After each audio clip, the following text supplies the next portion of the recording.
MP board के कक्षा 12वीं के सभी विद्यार्थी ध्यान दें। आज की इस क्लास के अंतर्गत 17 मार्च के दिन आपका जो इतिहास का पेपर है, उसके लिए टॉप 20 क्वेश्चन हम कंप्लीट करेंगे। पूरी तैयारी मैं आपको यहाँ पे करवाऊँगी और पूरे प्रश्न आपको अच्छे से समझाऊँगी। एक-एक प्रश्न आपका बहुत ही इम्पोर्टेंट है। शुरू करते हैं हमारा पहला प्रश्न। तो ये आपका यहाँ से पहला प्रश्न है, जिसमें आपको यहाँ पे आपका जो पहला प्रश्न है, ग्रिड पद्धति क्या थी? ग्रिड पद्धति क्या थी, ये आपको बताना है। तो परिभाषा है, विभिन्न ज्यामिति आकृतियों से बनी पद्धति को ग्रिड पद्धति कहते हैं और हड़प्पा संस्कृति में सड़कें और नालियाँ इसी पद्धति से बनी हुई थी।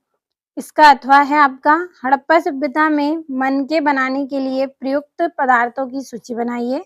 हड़प्पा सभ्यता में मनके बनाने के लिए कई प्रकार के पदार्थ प्रयोग में लाए जाते थे, जैसे कार्निलियन, जेस्पर, स्फटिक, क्वार्ट्ज तथा सेल खड़ी पत्थर, तांबा, कोसा, सोने जैसी धातुएं तथा फायंस और पक्की मिट्टी। स्क्रीनशॉट लेना है आपको और कंप्लीट करते चलना है। और यहाँ से इंग्लिश मीडियम वाले बच्चों के लिए है आपका यहाँ पे जो क्वेश्चन मैं आपको यहाँ पे बता रही हूँ, इसमें हिंदी मीडियम और इंग्लिश मीडियम दोनों क्लास के लिए है। पूरा वीडियो लास्ट तक देखें। और हड़प्पा सभ्यता के शहरों में लोगों को उपलब्ध भोजन सामग्री की सूची बनाइए। तो गेहूं, जौ, चावल, दाल, सफेद चना, तिल, बाजरा, फल, पत्ती, दूध तथा दूध से बने उत्पाद तथा मछली, भेड़, बकरी, सुअर आदि का मांस भोजन के रूप में उपलब्ध थे। अगला आपका प्रश्न है, फायोन्स क्या है, ये कहाँ मिलते हैं? सिंधु घाटी सभ्यता में घिसी हुई रेत अथवा बालू तथा रंग और चिपचिपे पदार्थ के मिश्रण को पकाकर बनाए गए पदार्थ को फायोन्स कहते हैं। किसे कहते हैं? सिंधु घाटी सभ्यता में घिसी हुई रेत, बालू तथा रंग और चिपचिपे पदार्थ के जो मिश्रण होता है, उसे पकाकर बनाए गए पदार्थ को फायोन्स कहते हैं। इससे कीमती छोटे पात्र बनाए जाते थे। इससे क्या है, कीमती छोटे पात्र बनाए जाते हैं जो विलासी वस्तु मानी जाती थी। और ये मोहनजोदड़ो और हड़प्पा जैसे बड़े नगरों की खुदाई से प्राप्त हुए हैं। तो स्क्रीनशॉट के माध्यम से कंप्लीट कर लेना है। और यहाँ से इंग्लिश मीडियम वाले बच्चों के लिए है, आप पढ़ लीजिएगा इनको अच्छे से। और यहाँ से अब आपका तीसरा प्रश्न है। तीसरा जो प्रश्न है आपका, उसमें आपको जो बैप्टिस्ट तेवर्नियर कौन था?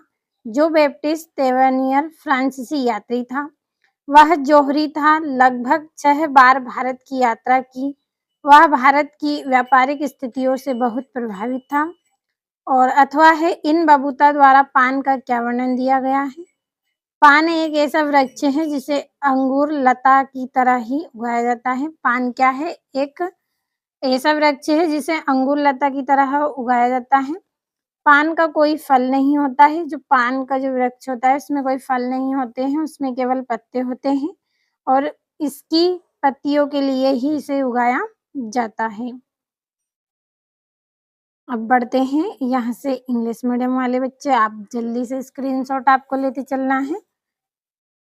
और अगला आपका जो चौथा प्रश्न है, उसमें आपको खानकाह का अर्थ स्पष्ट करना है। खानकाह का अर्थ स्पष्ट करते वे चलिए वे समझ लेते हैं। खानकाह का आमतौर पर धर्मशाला, लॉज, सामुदायिक केंद्र या सूफिया द्वारा संचालित धर्मशाला के रूप में परिभाषित किया जाता है।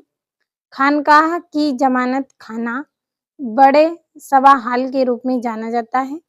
संरचनात्मक रूप से एक खानकाह का एक बड़ा कमरा हो सकता है या आंतरिक आवास स्थान हो सकता है। और सगुण और निर्गुण भक्ति परंपरा क्या थी? सगुण भक्ति में ईश्वर का एक आकार होता है, जबकि निर्गुण भक्ति में ईश्वर का कोई आकार नहीं होता है। समझ में अच्छे से आपको आया होगा। और ये यहाँ से आपका है चौथा और इसका अथवा है। और यहाँ पे आपको समझाने का प्रयास किया है ताकि आपको थोड़ा बहुत ही सही लेकिन समझ में आए। और ये यहाँ से 5वां प्रश्न है आपका। विजयनगर साम्राज्य में नायक कौन थे? विजयनगर साम्राज्य में शक्ति का प्रयोग करने वाले सेना प्रमुख होते थे, जो सामान्यतः किलों पर नियंत्रण रखते थे, जिनके पास सहस्त्र समर्थक होते थे और ये आमतौर पर तेलुगु या कन्नड़ भाषा बोलते थे। अथवा है हजार राम मंदिर की 2 विशेषता लिखिए। पहली विशेषता है, इस मंदिर की आंतरिक दीवारों पर रामायण के कुछ दृश्य उकेरे गए हैं। दूसरा है, इस मंदिर की दीवारों पर पटल शिल्प कला का उपयोग किया गया है। क्या विशेषता है इसकी? क्या है पहली विशेषता? कि इस मंदिर की जो आंतरिक दीवारें थी उन पर रामायण के कुछ दृश्य उकेरे गए थे। और दूसरा है कि इस मंदिर की दीवारों पर पाटल शिल्प कला का उपयोग किया गया। और यहाँ से ये इंग्लिश मीडियम वाले बच्चों के लिए है।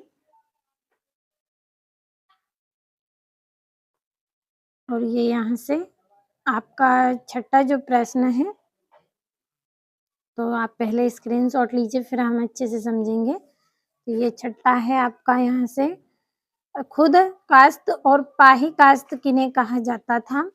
खुद काश्त ऐसे किसान थे जो उन्हीं गांव में रहते थे जिनमें उनकी जमीन थी।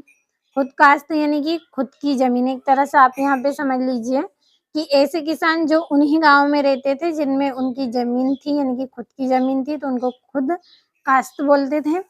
पाही काश्त किसे कहते हैं? इसके अंतर्गत वे खेतीहर आते थे जो दूसरे गांवों से अपनी मर्जी से ठेके पर खेती करने आते थे। क्या है? इसके अंतर्गत वे खेतीहर आते हैं जो दूसरे गांव से अपनी मर्जी से ठेके पर खेती करने आते थे। अथवा मुगल काल में जमा और इतिहास क्या थी? मुगल काल में भू राजस्व व्यवस्था के 2 चरण थे। पहला है कर निर्धारण और दूसरा है वास्तविक वसूली। और जमा लगान की निर्धारित रकम थी और हासिल वास्तविक रूप में वसूली की गई रकम थी। कंप्लीट कर लेना है आपको स्क्रीनशॉट के माध्यम से। और ये यहाँ से आपका 6ठा प्रश्न है और इसका अथवा है, भरोसा रखें आप 17 मार्च के दिन यदि आपको एग्जाम में वास्तव में अच्छे अंक लाना है तो पूरे प्रश्नों को आप पढ़ के जाइए। और यहाँ से आपका 7वां है, सूर्यास्त कानून क्या था? सूर्यास्त कानून स्तंभ मारीरी बंदोबस्त व्यवस्था से संबंधित था। जो सूर्यास्त कानून है उसका संबंध किससे था? स्तंभ मारीरी बंदोबस्त व्यवस्था से था। इनके अनुसार जमींदारों का ठीक समय पर राजस्व भुगतान करना आवश्यक था। सूर्यास्त संबंधी कानून के अनुसार निश्चित तिथि को सूर्यास्त से पूर्व यदि जमींदार राजस्व नहीं जमा करता था तो उसकी जमींदारी नीलाम कर दी जाती थी। इसे सूर्यास्त कानून बोला जाता है। समझ में आया होगा आपको अच्छे से। यहाँ से ये अथवा है इसका, स्तंभ मारी बंदोबस्त व्यवस्था के बाद जमींदारों की जिम्मेदारियां क्यों छीन ली गई? स्तंभ मारीरी बंदोबस्त के अंतर्गत कंपनी द्वारा जमींदार के अनेक विशेष अधिकारों को समाप्त कर दिया गया था। क्या कर दिया गया था? इसके अंतर्गत कंपनी द्वारा जमींदारों के अनेक जो विशेष अधिकारी थे उनको समाप्त कर दिया था, जिसके कारण जमींदार शक्ति प्रयोग द्वारा राजस्व वसूली नहीं कर सकते थे। जिसके कारण क्या है? जमींदार शक्ति का प्रयोग के द्वारा राजस्व वसूली नहीं कर सकते थे। कर्ज लेने वाले किसान जमींदार की इस तरह का फायदा उठाकर जमींदारों को कर्ज राशि या राजस्व राशि अदा नहीं करते थे। इस कारण जमींदार किसानों से राजस्व इकट्ठा नहीं कर पाते थे और कंपनी को अपनी निर्धारित धनराशि का भुगतान करने में असमर्थ हो जाते थे। परिणाम स्वरूप उनकी जमींदारियां नीलाम हो जाती थी। तो ये आपका यहाँ पे 6ठा प्रश्न भी पूरा हुआ है। बढ़ते हैं अगले प्रश्न की ओर। तो ये यहाँ से इंग्लिश मीडियम वाले बच्चों के लिए है, कंप्लीट कर लेना है। और ये यहाँ से ये आपका 8वां प्रश्न है, बंगाल आर्मी की पौधशाला किसे कहा जाता था और क्यों? बंगाल आर्मी की पौधशाला किसे कहा जाता था और क्यों कहते थे? आंसर है अवध को बंगाल आर्मी की पौधशाला कहा जाता था। किसको? बंगाल को। अवध को बंगाल की आर्मी पौधशाला कहा जाता था। क्यों कहा जाता था? क्योंकि बंगाल आर्मी के अधिकांश सिपाही अवध और पूर्वी उत्तर प्रदेश के गांवों से भर्ती होकर आए थे। जो अधिकांश आर्मी के जो सिपाही थे वो अवध और पूर्वी उत्तर प्रदेश के गांवों से भर्ती होकर आए थे। उनमें से अधिकांश ब्राह्मण और ऊंची जाति के थे, इसलिए बंगाल को आर्मी की पौधशाला कहा जाता था। और ये आपका यहाँ से अथवा है, मौलवी अहमदुल्ला शाह को डंका शाह क्यों कहा जाता था? आंसर है इसका, सन 1856 में अहमदुल्ला शाह को अंग्रेजों के खिलाफ जिहाद का प्रचार करते हुए और लोगों के विद्रोह के लिए तैयार करते हुए गांव-गांव जाते देखा गया था। वे एक पालकी में बैठकर चलते थे। पालकी के आगे ढोल और पीछे उनके समर्थक होते थे, इसलिए लोग उन्हें डंका शाह कहने लगे थे। तो ये आपका यहाँ पे प्रश्न का आंसर हो गया है 8वीं का। यहाँ से ये है।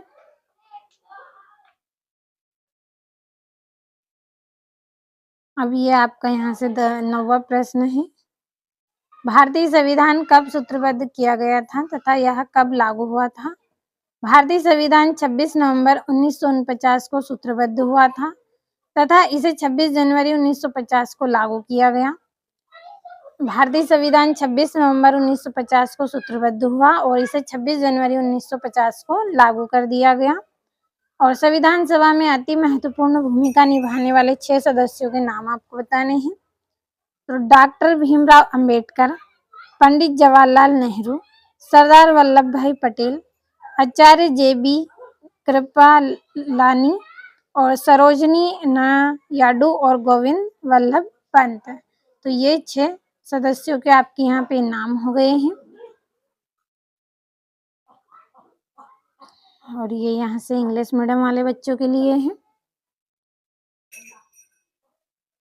10वां प्रश्न है ये आपका यहाँ से, पृथक निर्वाचिका के प्रस्ताव पर सरदार पटेल ने क्या तर्क दिए? सरदार पटेल ने कहा था कि पृथक निर्वाचिका एक ऐसा विषय है, क्या है ये एक ऐसा विषय जो हमारे देश की पूरी राजनीति में समा चुका है। यह एक ऐसा विषय जो क्या है, हमारे देश की पूरी राजनीति में जमा हो चुका है। उनकी राय में यह एक ऐसी मांग थी जिसने एक समुदाय को दूसरे समुदाय से भिड़ा दिया, राष्ट्र के टुकड़े टुकड़े करा दिए और रक्तपात को जन्म दिया और देश के विभाजन का कारण बना। अथवा है, लोकतंत्र की सफलता के लिए गोविंद वल्लभ पंत ने क्या विचार दिए? लोकतंत्र की सफलता के लिए पंत जी ने कहा कि व्यक्ति की आत्म अनुशासन की कला प्रशिक्षा लेना होगा। लोकतंत्र में व्यक्ति को अपने लिए कम तथा औरों के लिए ज्यादा फिक्र करनी चाहिए। यहाँ पे आपको थोड़ा सा समझाने का प्रयास किया है, उम्मीद है आपको समझ में आ रहा होगा। अच्छे से 1-2 बार आप भी पढ़ ले ताकि आप और अच्छे से कंप्लीट कर सकें।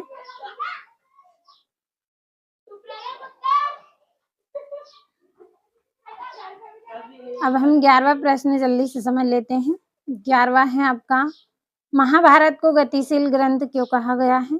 महाभारत को गतिशील ग्रंथ इसलिए कहा जाता है क्योंकि इसका विकास संस्कृत पाठ तक ही सीमित नहीं रहा, बल्कि सदियों से विभिन्न भाषाओं में इसके रूपांतरण होते जा रहे हैं, जो लेखकों, लोगों और समुदायों के बीच संवाद को दर्शाते हैं। जो महाभारत है वो गतिशील ग्रंथ इसलिए है क्योंकि इसका विकास संस्कृत के पाठ तक ही सीमित नहीं है, बल्कि यह सदियों से विभिन्न भाषाओं में रूपांतरण होता जा रहा है और लेखकों और लोगों के समुदायों के बीच संवाद के रूप में दर्शाते हैं। अंतः विवाह तथा बाह्य विवाह किसे कहा जाता है? तो अंतः विवाह अपनी जाति के अंदर किया गया विवाह अंतः विवाह कहलाता है।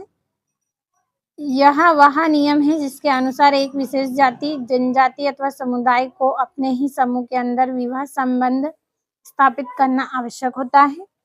और जो बाह्य विवाह है, अपने गोत्र, प्रवर, पिंड आदि के बाहर किया गया विवाह क्या कहलाता है? बाह्य विवाह कहलाता है। समझ में आया होगा आपको अच्छे से। बढ़ते हैं हमारे 12वीं प्रश्न की ओर। तो उससे पहले इंग्लिश मीडियम वाले बच्चे आप यहाँ से कंप्लीट कर लें इनको।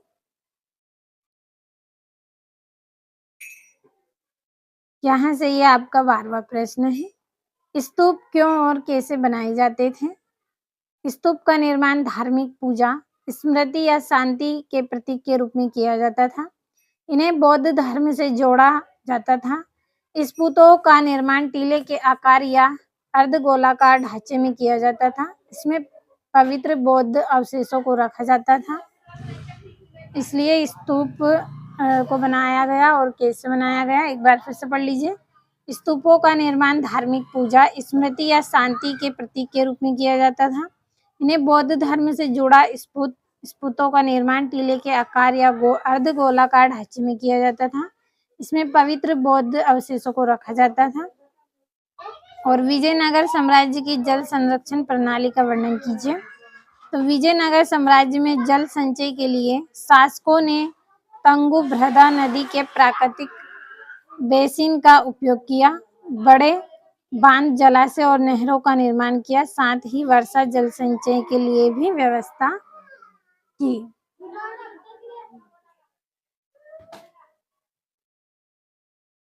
और यहाँ से ये आपके लिए है इंग्लिश मीडियम वाले बच्चे, आप कंप्लीट आपको कर लेना है। अच्छे से पढ़ लीजिए, सभी को समझ लें। यहाँ से आपका 13वां प्रश्न है। आपके विचार में महानवमी डिब्बा से संबंध अनुष्ठानों का क्या महत्व है? तो ये आपका यहाँ पे आंसर है इसका। महानवमी डिब्बा विजयनगर साम्राज्य का एक महत्वपूर्ण धार्मिक और सांस्कृतिक केंद्र था।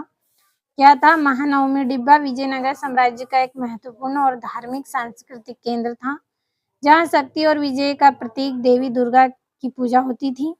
इस अनुष्ठान का महत्व विजयनगर शासकों की शक्ति और प्रतिष्ठा का प्रदर्शन करना था। शक्ति और विजय का प्रतीक महानवमी के दिन देवी दुर्गा की पूजा शक्ति और विजय का प्रतीक मानी जाती है। राजकीय प्रदर्शन विजयनगर के शासक इस मंच पर अपनी शक्ति, प्रतिष्ठा और आधिपत्य का प्रदर्शन करते थे। और अनुष्ठान इस अवसर पर मूर्ति पूजा, अश्व पूजा, भैंसों और अन्य जानवरों की बलि दी जाती थी। और यहाँ से ये इंग्लिश मीडियम वाले बच्चों के लिए है, तो कंप्लीट अच्छे से आपको कर लेना है। 17 मार्च के दिन 99% आने वाले प्रश्न ही आपको बताए गए हैं। कंप्लीट कर ले, एक एक प्रश्न आपका बहुत ही इम्पोर्टेंट है जो आज की इस क्लास में हमने पढ़ा है। अच्छे से कंप्लीट कर ले।